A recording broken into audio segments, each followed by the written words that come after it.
At ito ay inanunsyo. Bilhin lang po. Clean as we go.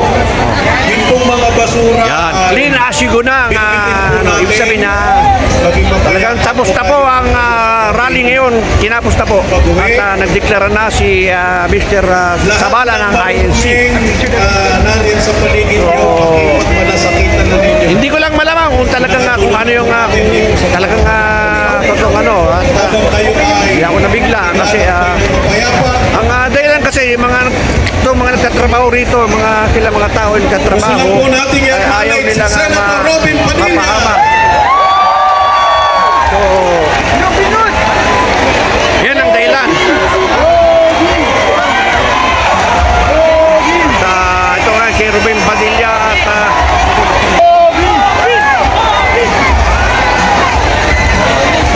malayo na ng lakad ko. Teka lang. Hello, vlog. Tayo sa screen. Hello, vlog. Okay. Uwi na tayo. Oop.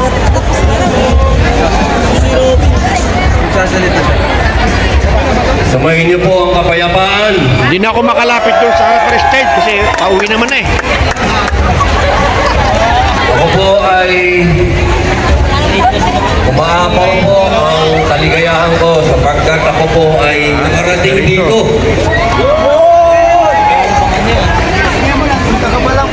Napakarami pong malaki. Muntik pa akong hindi pinapasok. Alhamdulillah, praise God. Yan, totoo yun. Nandito na po ako sa stage. Totoo yun kasi medyo hinaharang na kasi ang tao. Dahil kasi siksika na eh. Yan doon, hinaharang na tao ron. Kaya ako nakapasok sa likod na. Sa kapatiran ng Iglesia ni Cristo, Dito natin sa billboard na lang. salamat sapagkat hanggang ngayon po, hindi po ako magiging senador kung hindi nyo ako ginawang number 1.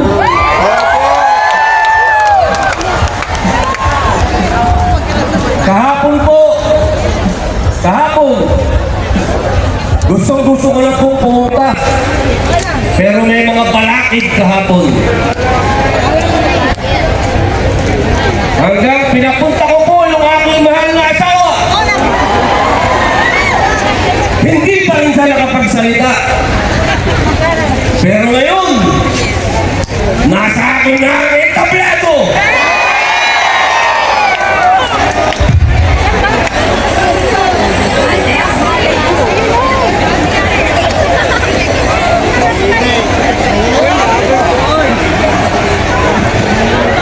Salamat mga kapatid. Akala ko baby ama eh.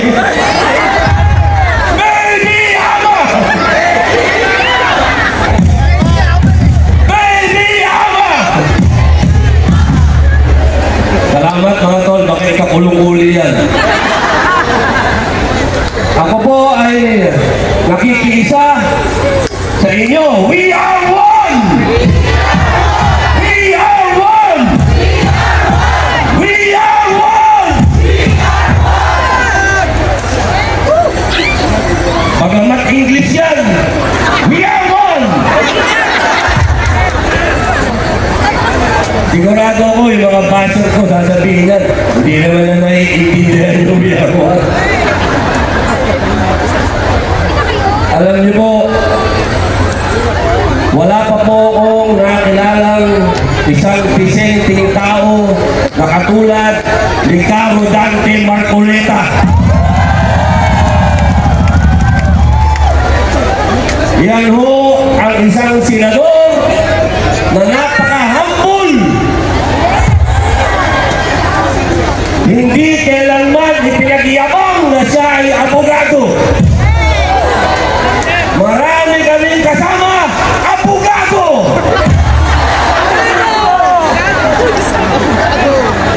Abogado! Abogado!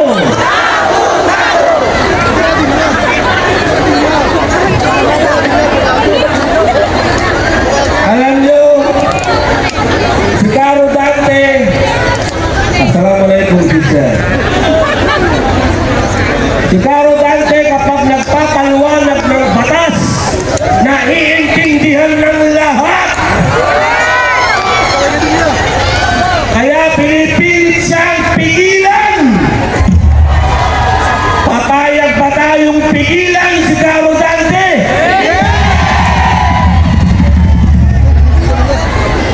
Kami pong lahat sa minority ay iniisa-isa na. Kaninang umaga, pagbukas ko ng aking social media, nakalagay doon, kakasuhan na raw ako. Sabi nila, pinatakas ko daw si Bato. Naniniwala ba kayong pinatakas ko si Bato?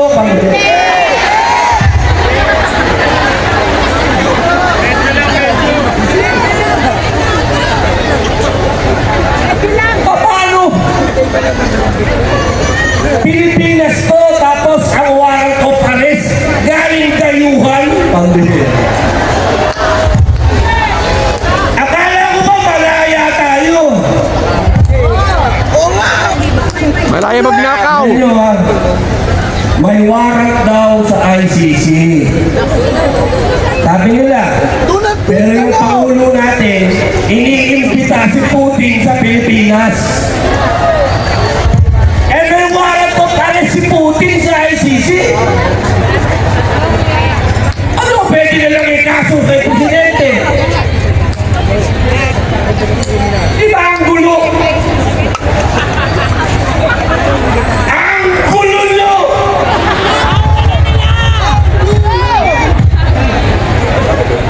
Ano ibig nyo sabihin? Pag tumating dito si Vladimir Putin, isusurrender nyo rin? Oh!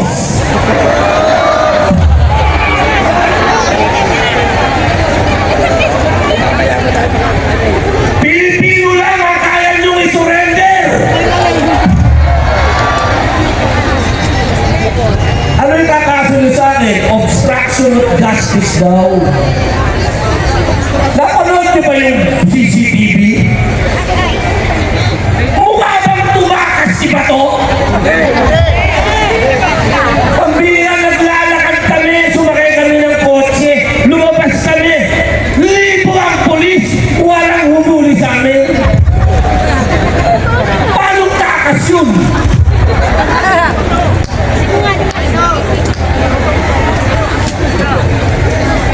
Ang tawag dun, lokohan!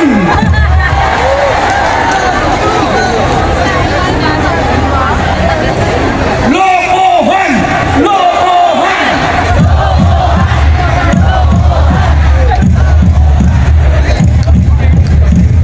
Alam nyo mga kapatid, nakakalungkot ang sitwasyon ng bayan natin. Sumamba ka na. Kaya ang buong sambayanang Pilipino ay nagpapasalamat sa Iglesia ni Cristo sapagkat hindi kayo nakakalimot sa pagmamahal nyo sa bayan. Patuloy ang panggigising ninyo. Marami sa ating kababayan, hindi ko alam, sila'y gising. Sila naman ay hirap din. Hindi ko alam kung bakit hindi sila nagre-reklamo. Nabigyan ba ng malita?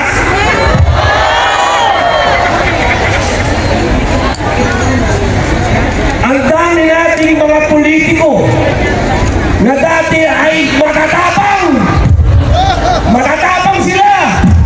Pero nakalimutan nila to. Nasaan na to? Nasaan?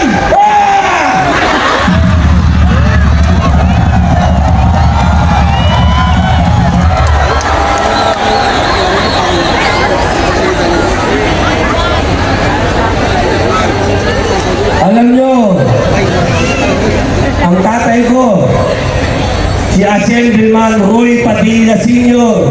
kasama doon sa EDSA 1. Kung buhay siya, sigurado ako, nagmumura-mura yun!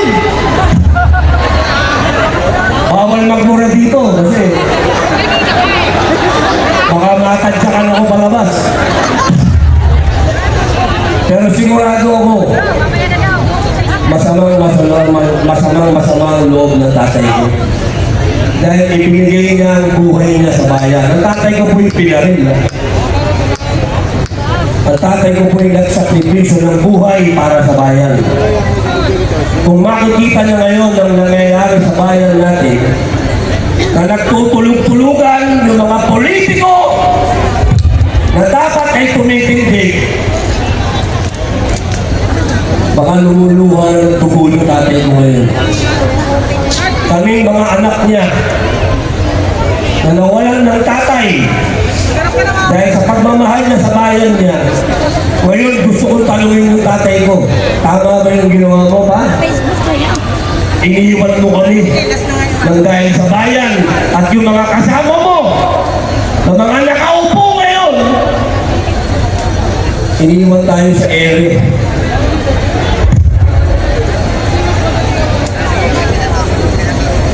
Napakasakit ng nangyari sa atin, mga kababayan.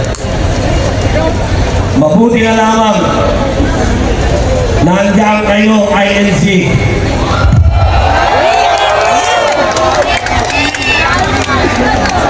We are one!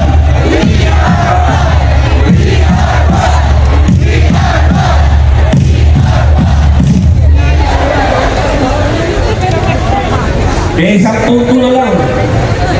Kasi alam ko, tapos na tayo eh. Buti nakahabol ako. Ito, pakiusap ko. Hindi sa inyo, dahil alam ko, hindi nyo kami iiwan. Gagamitin ko na lang itong oras na ito para makiusap sa mga kababayan natin. Hindi naman nadala ng maleta, pero nagtutulog-tulugan. Iniisa-isa na po kami. Hindi po magtatagal, masushoot na naman ako. Ang katanungan na lang ngayon, kung ako po'y isushoot dito o ipadadala ako sa Hague. Kasi yung kaso ko, obstruction of justice, na ang warrant of arrest galing sa ICC. Dayuhan. Wala naman akong obstruction of justice dito. Foreigner pare ang kaso ko.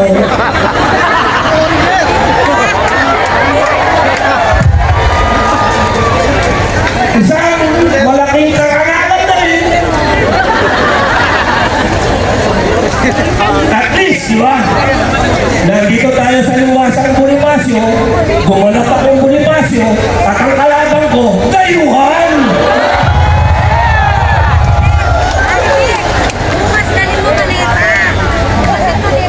Ang pakiusap ko, mga kababayan ko na nanonood, mga Muslim, mga kapatid ko Muslim, mga kapatid nating Katoliko, Kristiyano, kanina nandiyan si Grego Belica, nagsalita. Ang pakiusap ko sa inyo, walang pupuntahan ang bayan natin kung ang mga katulad namin pinapahiwatig sa inyo kung ano katotohanan, ay hahayaan nyo kaming makulong. Saan pupunta ang bayan ito? Kung yung mga nakikipaglaban para sa katotohanan, ay hahayaan nyo makulong.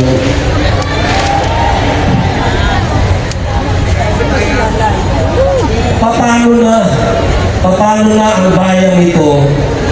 Paano na ang mga lugar na katulad nitong Liwasang Bonifacio? Kung yung kalayaan ay hahayaan natin tapak-tapakan at ibasura na lang para lang sa kanilang mga pansariling interes. Hindi nyo po pwedeng sabihin na hindi, okay lang ako, bahala na ako sa buhay ko. Hindi nyo po pwedeng ganun. Dahil ako, ang sarap na ng buhay ko, ang ganda ng asawa ko, bata yung asawa ko.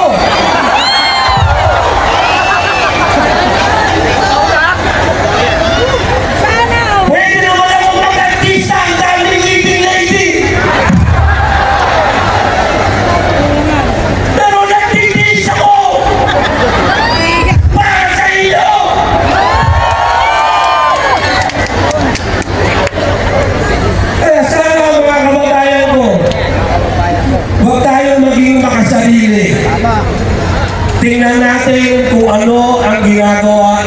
Iglesia ni Cristo. Ang isa sa tabi na yung religion kasi. We are one! We are one! Medyo madam-damin dito si Senator Ruben Padilla rito. At tingnan ninyo yung mga mukha ng mga namumuno sa inyo. Yung mga namumuno sa inyo, ano ba yung kanilang motibo at interes? Kapag pansariling interes, iwan nyo yan! Ang laki na ho ng utang natin. Ang sabi nila, kanina nakikinig ako, ang sinasabi lang ng ating kapatid, buwis lang, buwis. Ang binabayad yung buwis, ang binabayad ko, buwis. Totoo yun, napupunta sa wala. Pero mas nakakainsulto dahil yung inuutang natin na dapat mapunta sa pag-unlad natin na uuwi rin sa Wow. ang bawat Pilipino. Tandaan ninyo, may utang. Pati magiging apo ninyo. May utang. Papayag ba kayo na ganyan ang buhay ninyo? Yung mga nagsasabing sila daw ay makabayan. Bayad. Huwag kayong magmumura. Bawal yan. Makabayan daw sila. Pero bakit meron silang tinatawag na exit plan? Yan ang tanungin ninyo sa bawat isa, mga mahal kong kababayan Pilipino. Ikaw, may exit plan ka ba? Bakit yung mga namumuno sa atin may exit plan? Ibig sabihin, wala silang plano para sa atin. Yan ang ilagay ninyo sa isip ninyo. Hindi yung nakarinig lang kayo ng magaling mag-English dyan, believe na kayo. Tapos na ang panahon ng spoken in dollar. Panahon na ngayon para magkaintindihan tayo, mga kapatid. Mga kababayan ko, bilang panghuling salita, dapat kakanta yung hinera dito. Pwede ko ba pakantahin yung aking pamangkin? Mga kapatid, si Chris Padilla ng Hinera. Medyo puputuli ko na ito. Baka tayo mananam sa ng meta. Alam niyo natin kapatid ito? Isipin ninyo, nang dahil sa politika, dapat we are one, di ba? We are one, mga kababayan! Medyo puputuli ko na muna ito at pagkasi may Kaya ngayon, kakanta. huli akong dumating,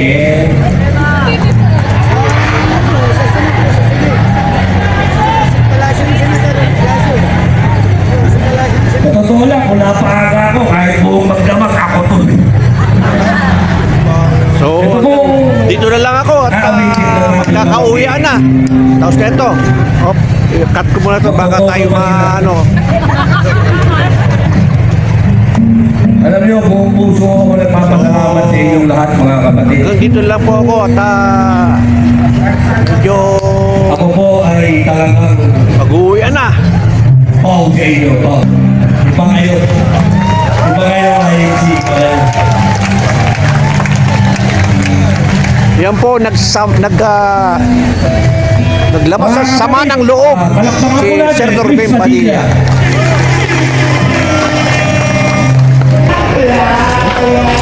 Hanggang dito pala, palabas na. Wala na, layo-layo lang. Dito marami pa rin tao.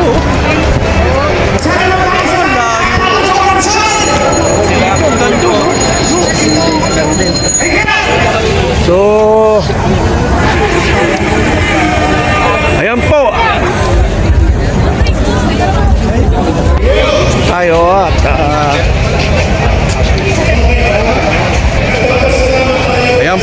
hanggang dito na lang tayo po. At meron tayong update na lang mga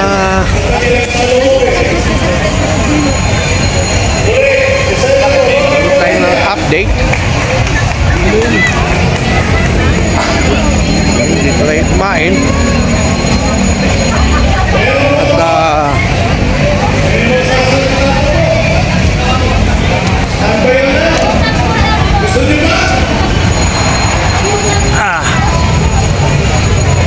ayan po, natapos na po ang pala rito tayo sa maliwanag.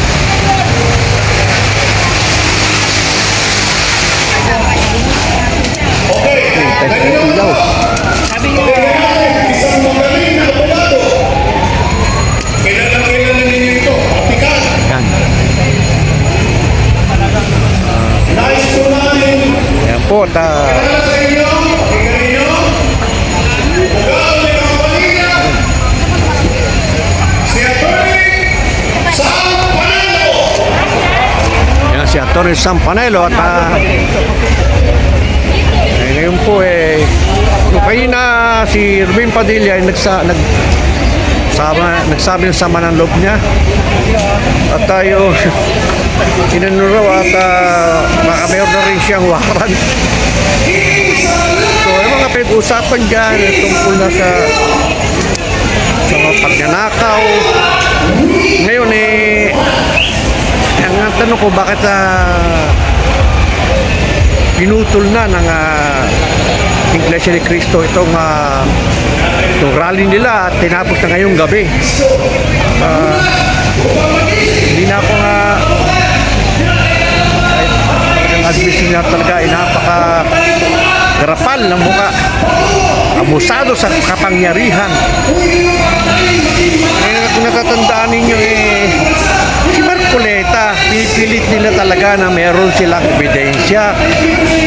Yung kasi itong mga maraming bayaran talaga. Nagpakalat nung para man ito yung po si Jem Marcos. Talagang maraming pinatikom ang bibig sa pamamagitan ng pera.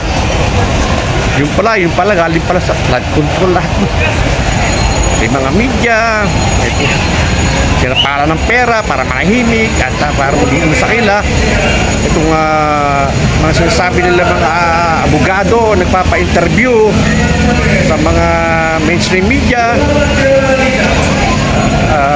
para ipaniwalaan ng tao na sila ay sanay sa batas. Yan ang ginano nila sa sanay sila sa batas. Katulad nung ginawa kay Marcoleta, pinipilit nila yung kaso daw, dalawang klase daw ang plunder. Dalawang klase ng plunder. Isang public at saka isang private plunder. Talagang pinipilit nila. Si Marcoleta, wala naman talagang kaso yan. Ang Comelec lang ang sadyang may kapangyarihan na pag during alam niyo po during tinatawag na during election period, campaign period kung tawagin, ang Comelec ang makapangyarihan. Sila lahat, pati sa mga pulis, sila ang hawak niya pag tuwing election period. Yung campaign period naman, sila rin umano niyan, tumitingin niyan. Yung panahon noon, wala pa naman election period yung nagbigay ng donation. Itong si makukulong na rin at si Mike Defensor at dalawa pa, si kalimutan ko ng pangalan Biray yata yun binigay para kay Marcoleta para sa kanyang donation campaign sa pagka-election. 75 billion. Samantalang mga yan ang gumagas yung mga senador dyan 500 million. Mabot pa ng 1 billion na iba dyan. Pati nila inaano yun. Ito, hindi naman tinago ni Marcoleta to, sinabi niya, ngayon, ayun ba ginawa nila ng ebidensya? Ngayon naman, yung mga gagaling kunyari na mga attorney, no? Mga attorney, yung mga magagaling na attorney, sinasabi ng mga Virgil Luminares, kunyari. Ayun na siya, ang katira lang ito, si Marcoleta raw, sa public fund ay private fund, pero din daw batas. Ha? Mag-invento na naman sila. Ang invento nila si Marcoleta at itong tatlong nag-sponsor nito ay mayroong tinatawag na sa usapan, di ba nga, nakalimutan ko na. Meron kapalit. Ha? Ay nang ipapalabas nila, meron kapalit. Ibigay nila ilang 20 pesos. Talagang laking kalokohan talaga. Ha? Ay lang sinisilip nila. Pero sa Comelec, tapos na yung kaso niyan, dismiss niya yung kaso na yan. Dinismiss na Nerin Garcia yan yung Comelec chairman mismo. Siya mismong nakakalam yan, siya may kapangyarihan dyan. Walang pakialam mo na dyan, during election. Comelec lang. Talagang pinipilit nila. Samantalang itong putang inang ninyo, mga magnanakaw kayo ng kaban ng bayan na tunay. At ito nga, sinabi nga ng Rubin Padilla, nasa na ito, mga ito, ganyan, ha? Nasa na? Matagal ko, ako rin, matagal ko na sinasabi, di ba, may vlog pa ako niyan. Nakalimutan na nila. Ha? Nung panahon ni Nino Aquino, sakripisyo tayo. Pagkatapos, biglan, wala na yung laban-laban na yan, yung mga kung pumatay kay Nino Aquino, di ba? Wala na. Tabla-tabla na. Yung tinatawag na dahil sana, pagod talaga ako. Tabla-tabla na. O yung tinatawag ng mga martial law victim. Ha? Asa na? Paano pa kayo kunyari? Wala na, kinalimutan nila. Wala na. Ano na kayo Marcos na kayo. Kaya kay Marcos na, para wag lang maupo si Sara Duterte. Doon kayo takot, diba, Sara Duterte? Takot kayo mga elitista, ang nangungontrolado yan, mga elitista, mga oligarchs, mga malalaking kumpanya na oligarchs, mga big time na nakakalyat, nakabarkada gano'n ni Bongbong Marcos. Meron chismis siya si Rasul. Si Enrique Rasul. Bigla nga, dati ang number 1 dyan na mayaman si tapos pinalitan ni Villar. Hindi mo po si Marcos. Biglang tumas, bigla itong Enrique Rasul. Yun nababalta ko chismis lang yun. Pero alam mo, chismis, meron di ano yan. Ipakpak ang balita. Ika nga. Ayun nangyayari. Yung mga kontraktor, mga congressman na nangungontrata, walang kaso pa hanggang ngayon. Binalik sa preliminary investigation. Parang kaya di mo magalit. Ha?